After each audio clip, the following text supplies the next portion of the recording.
Hello and welcome to the next 100 Days podcast. My name is Graham Arrowsmith. And my name's Kevin Appleby. So, Graham, all the way from Australia this morning, we've got an expert mentor. Mhm. Yeah, I think we both need one, Kevin. So this is going to be very helpful for us both, and hopefully for a few listeners listening in as well. We have Katrena Friel, and she comes all the way from Australia. Katrena, welcome to the next 100 Days podcast. Oh, thank you for having me, guys. It's wonderful. Well, we've just found out something about you. You've been married for 38 years, which is fantastic. So, you have to give us your husband's email address. I'll send him an email of congratulations and a special. Or commiserations. Yeah, Poor guy.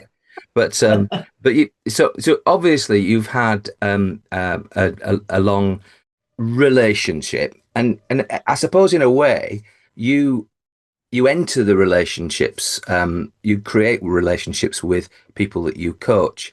So what is it about your style that sets you apart from other people when it comes to coaching people? I think it's the one thing I hate about coaching industry, and that is nobody wants to touch anybody and nobody wants to do any work with anybody. Everyone wants them to be at arm's length. I'm the complete opposite of that. I have 12-month relationship in that 12-month coaching program that I generally do. I have one product and that's it. And so for 12 months, it's very deep, it's very meaningful. And to me, it wouldn't be fun to be at arm's length. I want to get down, I want to get dirty, I want to get into it. Yeah. I want them to call me. It's unlimited access in that 12-month time. So I do that on purpose so that they're getting the help they need when they need it at the time, not I'll see you in a month and we'll talk about it then. So I suppose what I'm trying to say is that it's very intimate, and it's I'm willing to get my hands dirty, and I'm willing to get involved in their life on a number of levels, not just professionally, but to me, work is life, life is work. It's all one thing when you're an entrepreneur, really, especially when these guys are starting out. They have to earn their stripes, as it were. So, they're going to come up against themselves, and they need a coach to hold space for them when they're facing imposter syndrome, self-doubt, the inability to say no, people-pleasing, all the things. Yeah. I mean, if you spend any length of time with any one person, you'll get to know them quite well. You're going to spend about an hour or so with Kevin and I this morning, and you've already figured out everything you need to know about Kevin.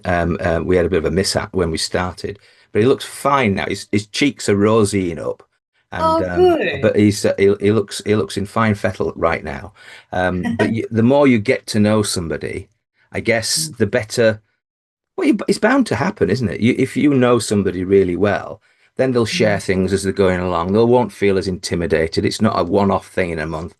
But are you kind of limited in the sense that how many of those types of relationships can you have simultaneously? I mean, what, 1, 2, 3, 500?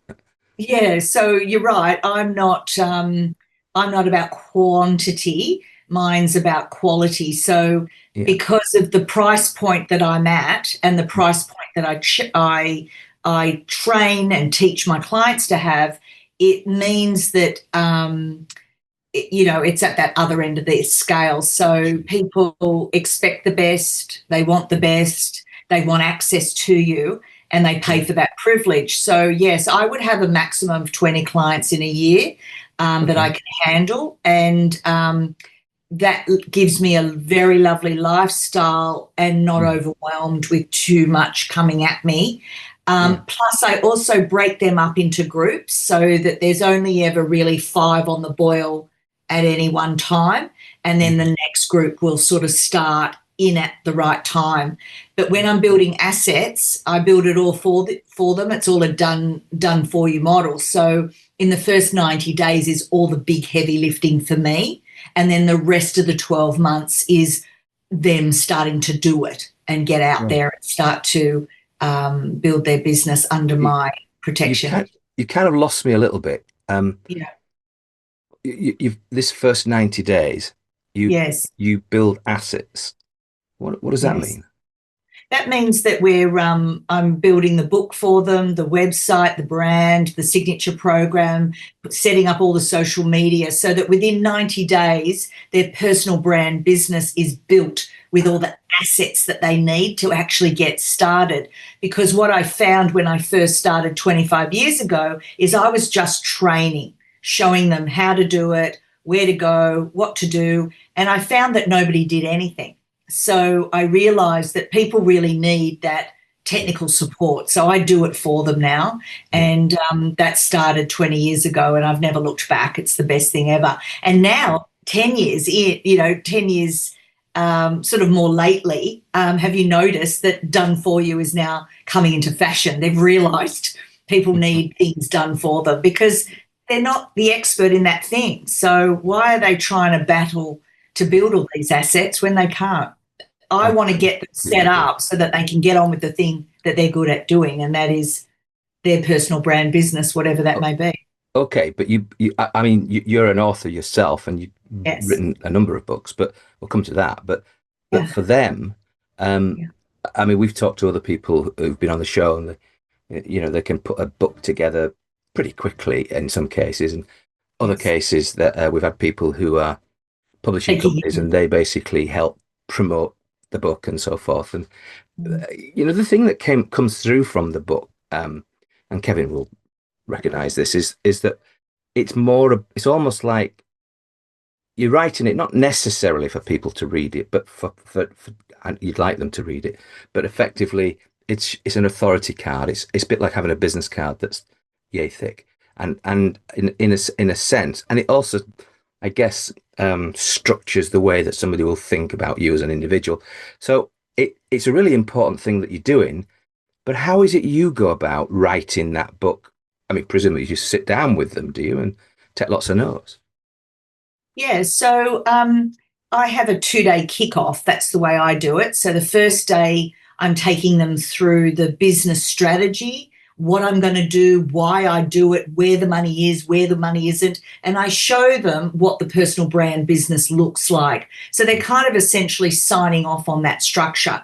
Then day 2, because of the first day, day 2 now becomes much more of a creative day where I pull out of them their philosophy, and that turns into a book outline, and then I put a little bit of meat on the bones so that when they go away to bash it out, the book should really write itself, and I want that book back in 7 days ideally, but they can have up to 30 days if they want it because they're those types, but I don't want them to spend a lot of time on it. I want them to just get it out and back to me so that I can edit it, proof it, design it, and create from a rough diamond. I can polish it up a bit. And let's just look at the 20 clients and 20 books. Out of the 20, how many are you like in terms of the headline of the book? The thing that's probably going to hit you pretty close to being first. I don't know if it's back cover or the front cover, but let's just say it's the front cover. The headline of the book. Do you write it or do they write it? I tend to do that sort of thing, and normally it falls out in day 2. Normally it will fall out, but we're not signing off on it. We're saying that's a working title if it does fall out on day 2. Oh, yeah. But sometimes when I'm in the first editing process, sometimes something will switch and change, and what they've said in there becomes the book title and the subtitle. And often what they've said in there, either in the introduction or the wrap-up, ends up on the back of the book. So I just leave it loose. I never wed myself to anything, and I don't get them to wed themselves to anything because it's a fluid thing until we lock and load. Yeah, you must have done quite a number of books then. I mean, you must be a publisher's dream. I mean, well, I just don't think it should be laboured upon. In the olden days when you and I were young, people were labouring over their books for years. I'm still young, by the way. I don't know what you're saying. Yes, we are. Yeah, I'm 56. Collected your pension yesterday, Graham. Well, yeah. Well, that was a lie. Yeah, I'm going through my 40s at the moment. Yeah. Yeah, so I just think it shouldn't be laboured, and that's the problem now. We can actually, I say to my clients, look, if you think of yourself as a 12-book series, Mm. every year you should do a book. And remember, once you've done that philosophy book, that thing, that the first book, the thing you stand for, every chapter in that book is a book in of itself, if you wanted it to be. And the book, as you say, Graham, is a positioning tool, is a very expensive business card. Yes, I agree with all of that. But the main thing that we're doing it for is the rigor and laying down a level of confidence that you wouldn't have if you didn't sit down and write it. And I need them to have that first layer of confidence, lay it in, because now I'm going to build a brand and a website on top of that with all their socials. And then I'm going to create it could be a $5, $10, $20,000 signature program out of it. And so I need them to have all those layers of confidence by the time I kick them out onto the street. It's a heck of a formula. I mean, it seems to work as well. Let's just have a think about the types of people. Would Kevin Apple be the kind of ideal audience? I mean, let's just say he's got bags of money, and what type of people want that kind of personal brand? Do they tend to be younger, or maybe they've done a bit of career already? I mean, where 25. I get a lot of people with 20, 25 years experience. Okay. I get the older, more mature group, but I do get young people as well. And I've also had 85-year-olds who wrote, I think it was 8 books this thick. Wow. In a year. Wow. And he was 85. So I did that as a client's father. I did it as I got paid, but it was a favour before he sort of got too old, got to get it out. Yeah, I actually think that, I don't know. I mean, we've had this conversation before during the China virus. We basically, a lot of us were looking at the ways in which we could actually create things for, and one of the things that came up was memories. And one of the things I did just after the period, that there was an over 75 thing. I was associated with a charity in the village, and I went along with a camera and just interviewed a few people. And the things about the over 75s, they're, those filters that some people use. Kevin uses them all the time, as you know. They had none. But they have no filter. So they call a spade as, a spade. And the point is, I just can't stop myself laughing sometimes because they say exactly how it is. But the beauty is they all have stories. And I fear that there's just not enough of the world's stories being captured. And I think there's a real opportunity for someone somewhere to create that. I know some people try, funeral directors, but it's a god-awful place to do it.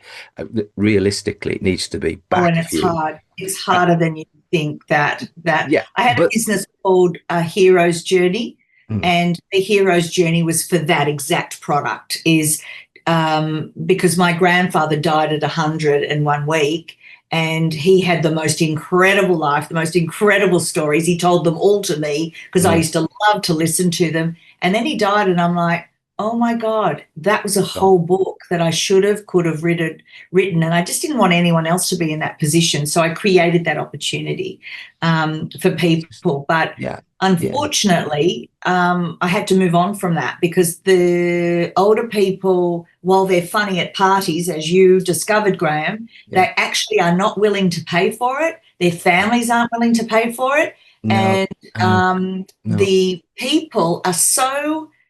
what would you say? They're so humble that they think it's not worth it.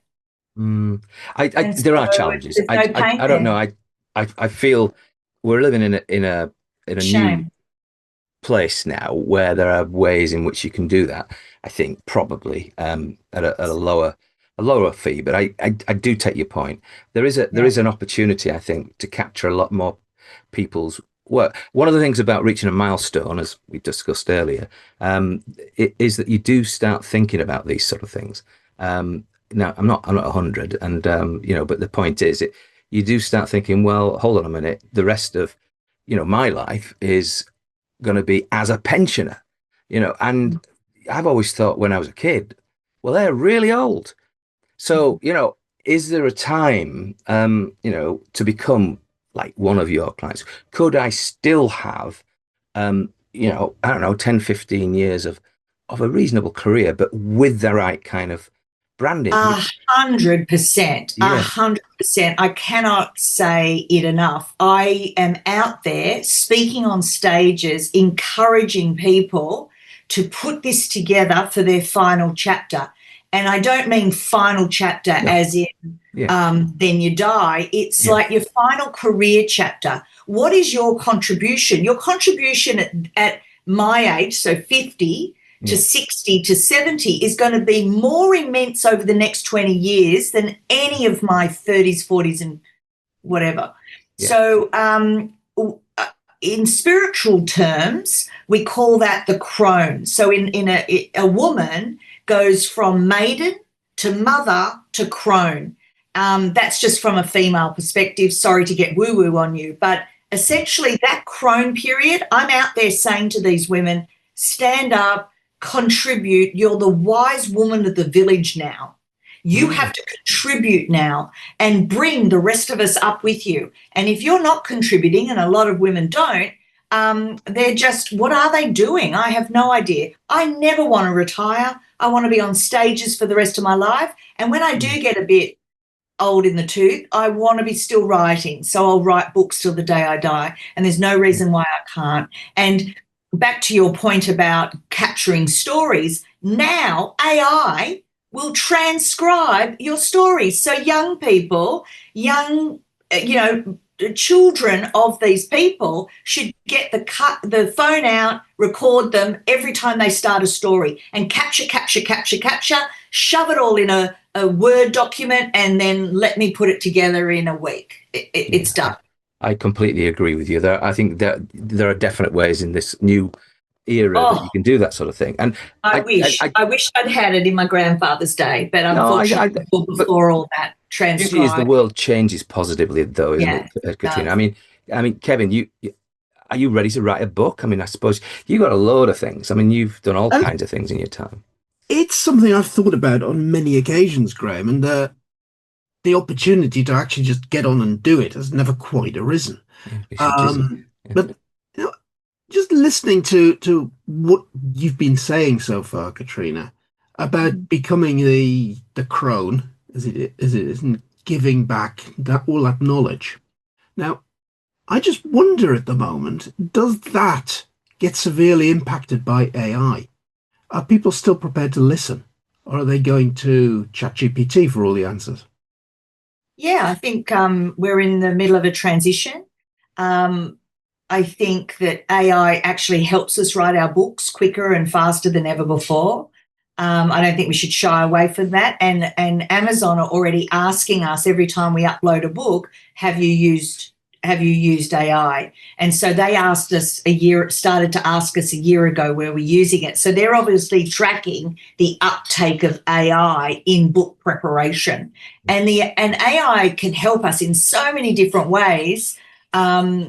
It's really, really fantastic. So if you ever do want to write a book, now's the time, because it's easier than ever and quicker than even coming through me, because I write them quick, but this is now taking it to another level.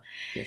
That being said, though, what is going to happen with the AI revolution is that real, human, natural is going to become favourable. And so books that are obviously human and really, really are real and raw and gorgeous are going to become very good entertainment for people. Just like podcasts. Podcasts are now going to come into their own. We thought they'd already reached a peak. No, because we can't fake this. No. Kevin, Graham and I are really here. There is no recording every word we say, but we are real, and that's what people want. They want to hear real. They're going to have enough AI in their lives soon enough.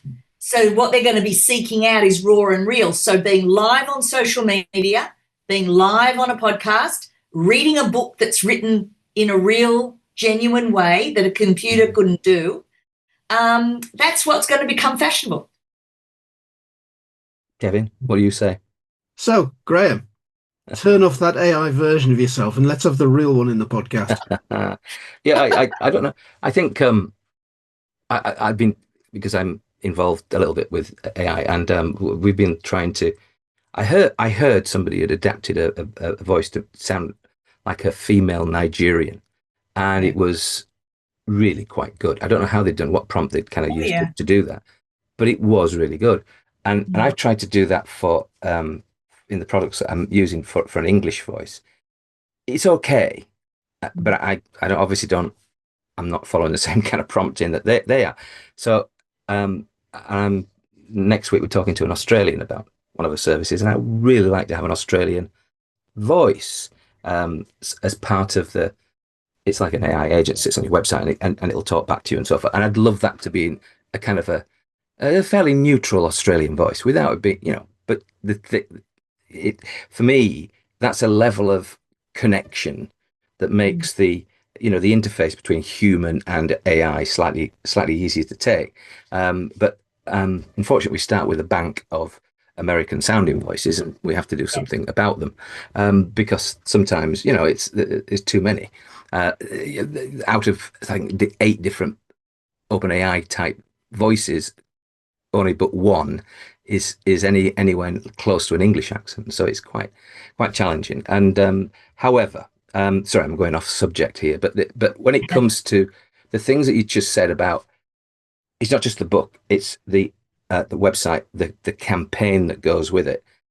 There's a lot of work there. Yeah, I mean, you're talking about a website. Presumably, you have a template type thing in mind, or is it entirely based on the conversation that you're having?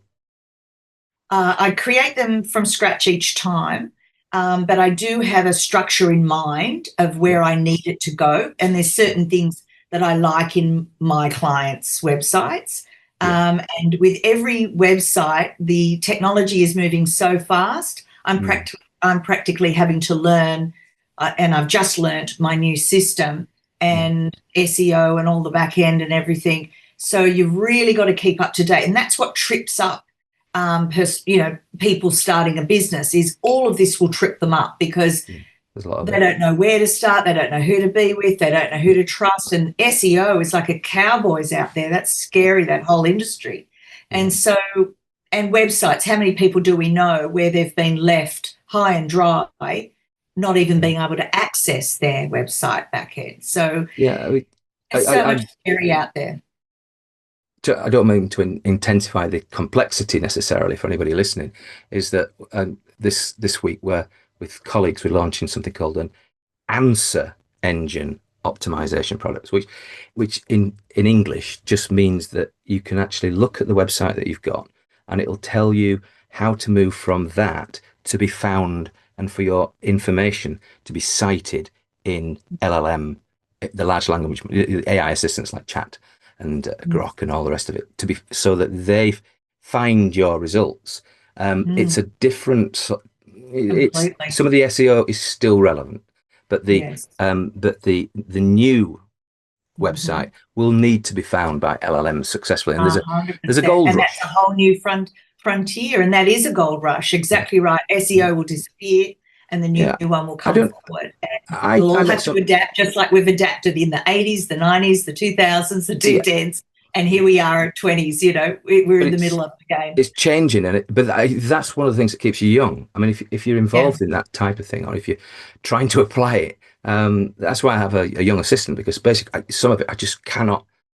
It's just so much, and I think the young mind, some can get it really quickly, and that's really helpful. But for me, what you're doing for people is you're using that huge amount of experience and talent, and I don't know, you're just an incredibly confident, I'm going to say young lady, and basically, but you're a business mentor, an expert speaker, an expert trainer, an executive coach, and a therapeutic coach. I mean, you're going to have to give us some sort of delineation between therapeutic coach and executive coach. What's the difference? So an executive coach is where they come to me with sort of talking about strategy and what's going on and what their next book should be about, and executive things. Whereas therapeutic coaching is really the fun bit. It's the bit that's missing in a lot of coaching and mentoring programs, and that is the psychological piece. And if you guys know, really, it's the psychological piece that's the worst bit, because we are our own worst enemies. We come with all this baggage and all these limiting beliefs and all these problems, and we don't even know what we don't know. So I have gone and I've been trained in this, and I've worked in the therapeutic world for over 20 years, and I think it's an essential part of helping people. It's really what they need. I can do all the rest, the technical, the executive stuff, all the strategy stuff, the business planning, all that is done and dusted, but it's themselves that will get in the way of their success. And that's what we need to be dealing with over the 12 months. Otherwise, they just stop. They just stop and don't do it. Okay. So what's the biggest therapeutic strategy of change? Sorry, I missed that. Intervention. What? Well, yeah. Sorry. What's the biggest intervention that you make in that therapy area? So, I mean, is it stop being a shrinking violet? What do you do with them? Because these people probably on the face of it are pretty successful. A couple of things I do that I've seen patterns over 25 years. So I know what the patterns are. I know what they're going to deal with, at which stage they're going to deal with it, and when it's going to come up and hit them in the face.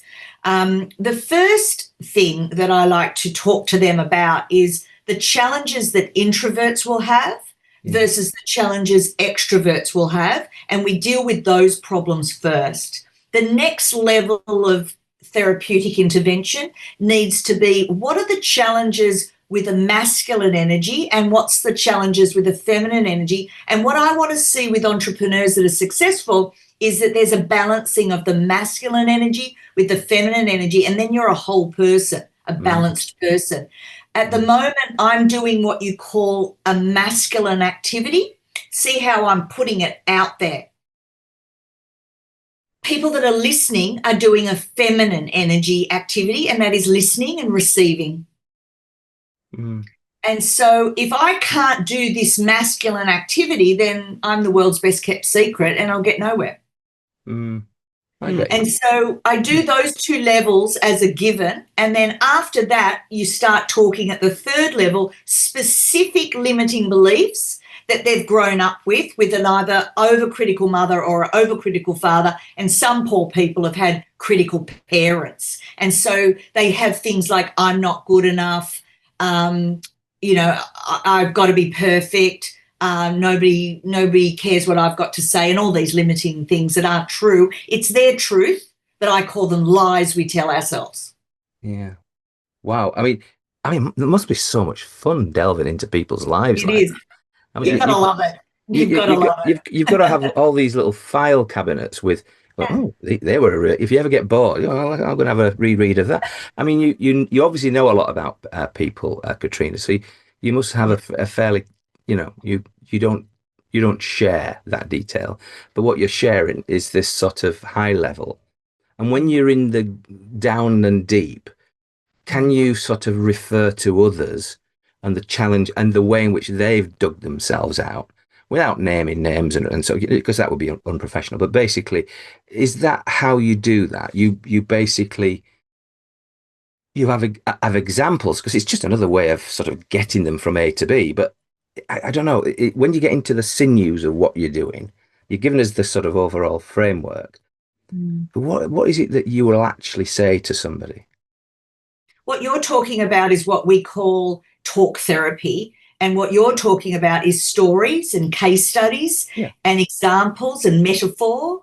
And that's all good. That kind of works. And I'll do a lot of that on stage to the general population. But once you're down in the depths of actual therapy, one-on-one private time, that's where we go into the unconscious mind. We don't want to talk to the conscious mind, because the conscious mind is, quite frankly, an idiot and is like using the first computer that was ever invented.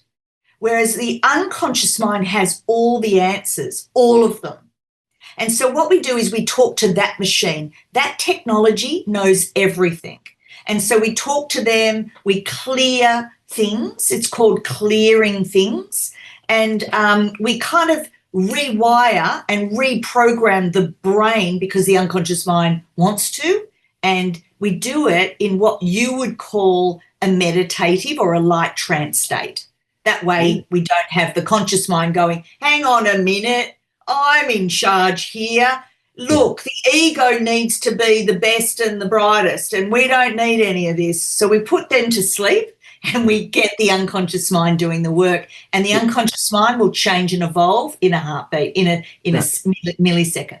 That light trance state reminds me of how it must be to be a fan at Manchester United, because they're pretty much all like that. I mean, they're in a light trance state. They haven't got a clue what's going on. But the truth of they're it in a group trance, just so you know. Well, at music concerts and sporting events, you're in a group trance, is it a and group you're having trance? a shared experience. That's another skill altogether. Yeah, well, Kevin and I both support clubs where we have true supporters, not We're Manchester United here. No. They're like Manchester. Oh, well. I'm sorry. My club could be best described as Manchester United talent scouting business. Oh well, I think we spot the players. Manchester United sign them. Yeah, there's a lot of angst there. I know that. I'm sorry. But, I just have to declare where I sit with my English husband, and it's been Man U for all these years. I was going to help him earlier, but no longer. We won't be getting any emails or medals from me. But no. If he supports that lot. But you know, I'm over the Pennines, you see, so I support Leeds United. So it's a different game. Although I've got to say, you know, they've had a fantastic, you know, many decades where they've done really, really well. So you know, I have a sort of begrudging respect. But beyond that, but going back to you and this whole idea of, you know, being this business mentor. I mean, you know, you're going to continue writing and sharing. You do TED Talks, and I know that. I did one. I'll never do it again. Oh, you've done the one. That's it, one. Yeah, that's all I want to do. I found that it wasn't my style. My style is very free-flowing. I want to be free to just express and to channel and just to experience, like whatever comes out is what's meant to come out in the moment for that audience. Yeah. And I believe in that very, very strongly. I have my structure. I know what I'm going to say, and I've done it for many, many years, but it's always fresh and always off the cuff. Yeah. And, you know, I like that. Whereas what I found with TED Talks is that I was put into a straitjacket. I had to memorize every word, and I found that difficult. But also, too, it took the spirit out of who I am, and it took the realness of what I am and who I am away. And I did it. I've ticked the box. I'm glad I've done it. I love my topic. It's about self-doubt because that comes up for everybody, and I've dealt with it for over 25 years. And the TED Talk brought it all up for me personally. It was the most confronting experience, and it was really interesting having self-doubt while trying to train for a self-doubt talk. It was crazy times. Anyway, did it, don't like it, and I hadn't realised that they were quite bureaucratic about the way in which they put people in that red circle. I just thought they were going to. There was spitballing basically, but no, obviously not. No, God, no. It's actually rehearsed a billion times. They approve your script. You have to send it all in, and so you can't get off script because they've prepared for you to say this and that has been approved for you to say. And so there's no ad-libbing, no extra, no soul to it. Yeah. But some people are very good at memorizing. I am not one of those people. No, I would struggle doing that. If I wanted to do anything of that sort, I'd go in with half a dozen bullet points written down. Nothing really. Yeah. Well, that's a good speaker in my view, and that's what I train my clients to do, is I don't want them to be rote.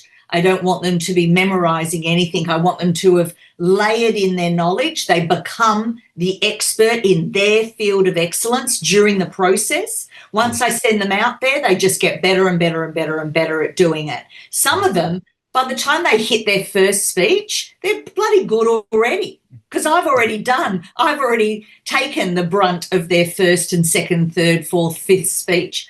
By the time they hit the road, they are confident, natural, relaxed, not reading from slides, not reading from scripts. They may have a slide. If they're using slides, the slide will be a picture or one word, and that's anchored in for them to launch from.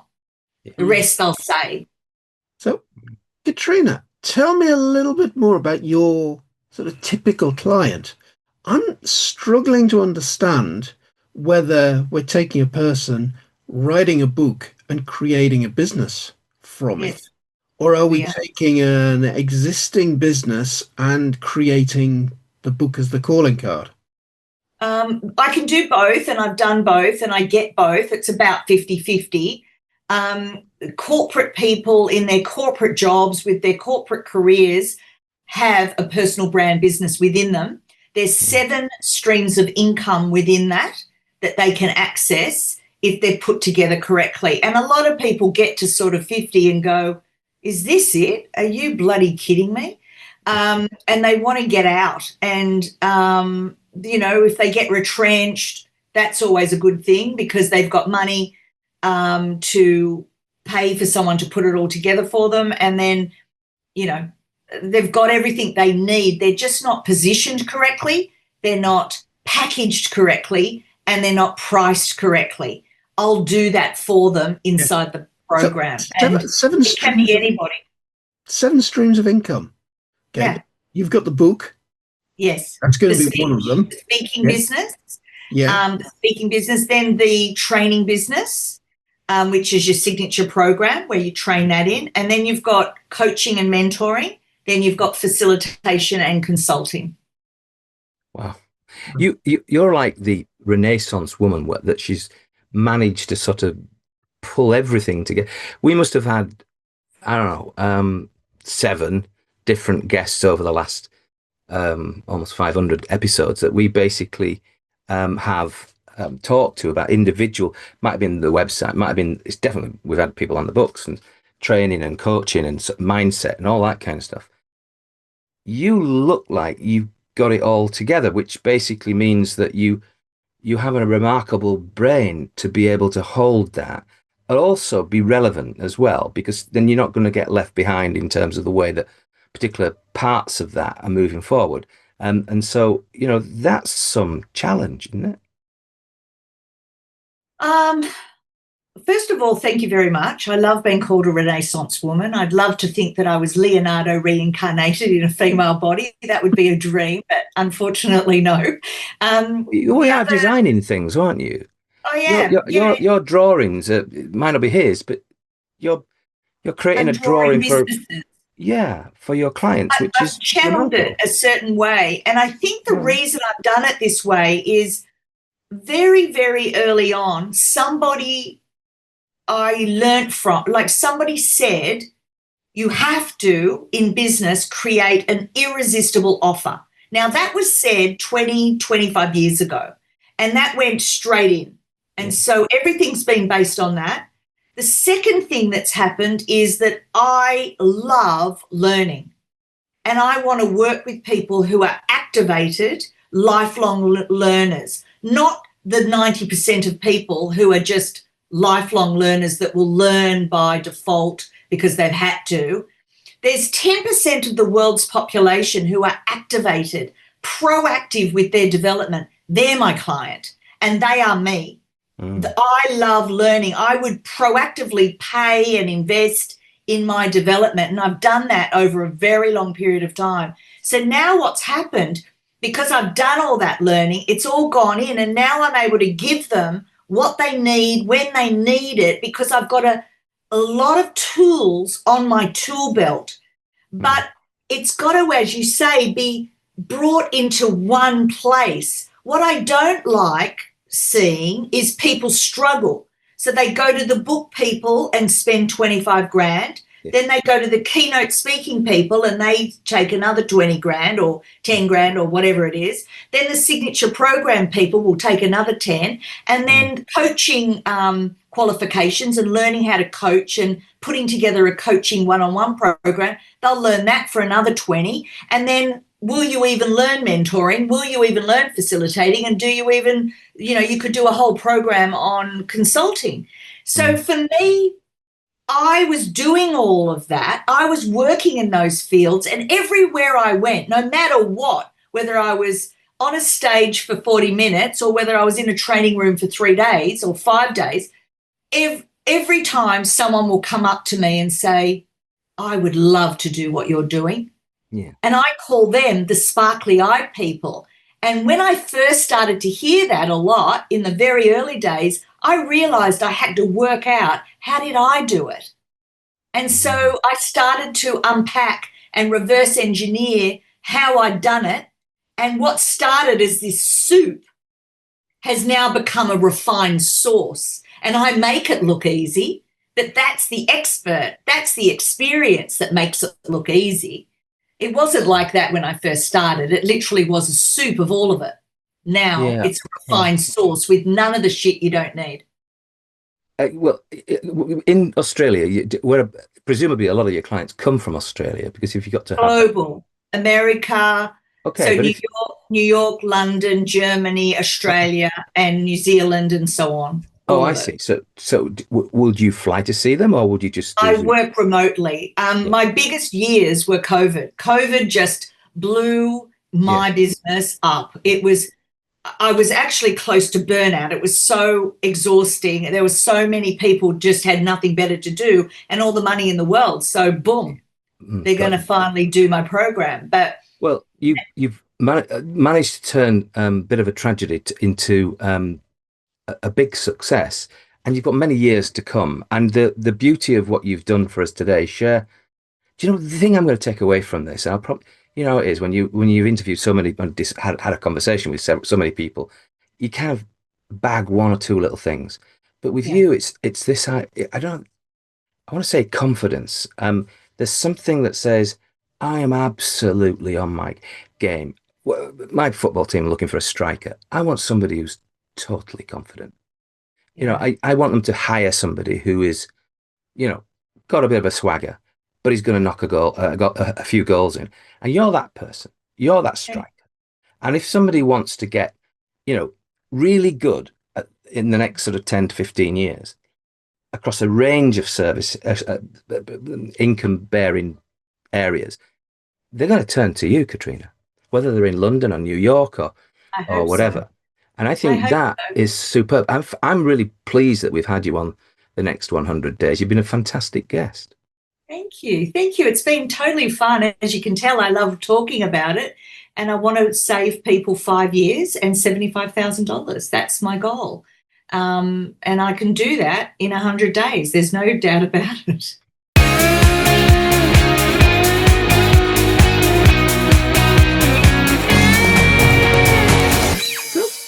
Graham, we've often talked about the entrepreneur, the existing business, and that entrepreneur coming along and writing the book as their calling card, as their extra piece of authority. Katrena, largely in what she's been talking about, flipped that round. And it's write the book and create the business from it. Now that's just an interesting nuance there. I guess in a way, that's not the first time I've had that thought. I remember going to a book launch by a previous guest, Michael Heppel, who interestingly wrote a book called Write That Book. Yeah. And he was very clever and actually launched it at a book festival. But sitting listening to Michael that day at the book launch, it occurred to me that the business was the book. And that I think is my key takeaway from today. The business is the book, not the other way around. Yeah, there's so many things that I genuinely think that, unlike a lot of other people who've been quite good at specializing, not quite good, but very good at specializing. Our guests tend to be pretty special people.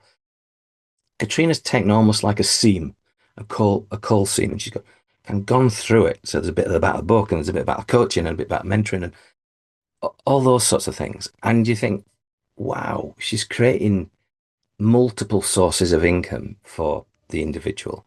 Um, and from a return on investment point of view, it should be a no-brainer. I mean, if they put the work in, to the book and to everything else that they do, her fee should pale in comparison to the income that would come from the work that they would do over that year. So Yeah. I'm quite impressed by how she's going about it. And I mean, she's not ancient. She's packed in a lot of experience into the years that she's had. And another thing that comes across from that approach, and think about those 7 streams of income. Each of those streams of income have a lot of the individual in them. There's very little that sounded like passive income in there. Mm. And I think that's one factor that we're going to have to be aware of in the age of AI. Being present and there and doing stuff is going to become much more highly valued. I think passive, in a lot of senses, is out of the window. Yeah, I tend to agree with that. I think there's going to be a premium on people who are capable of making things real for people, and I think you and I have done that for a long time. I'm blowing our own trumpet here, but we do talk to people over a period, and we listen to them, and she said earlier on, Katrena, she said earlier this idea of the male and the female stylistic brains coming together. And we're not all the same, but there's a general idea that women tend to listen more, men tend to present more. But if you put those things together, I'm not saying that we're the 360 person, but the truth is we do, probe, listen, and hope, but we don't start with a script. We don't start with the TED Talk. We don't say you have to stay within this red circle. I didn't know that was their model, and that would rule me out because I couldn't for the life of me remember 20 minutes of a speech. It would half kill me. And I think the same with Katrena. She is feeding from her environment, and I think that's kind of what we do.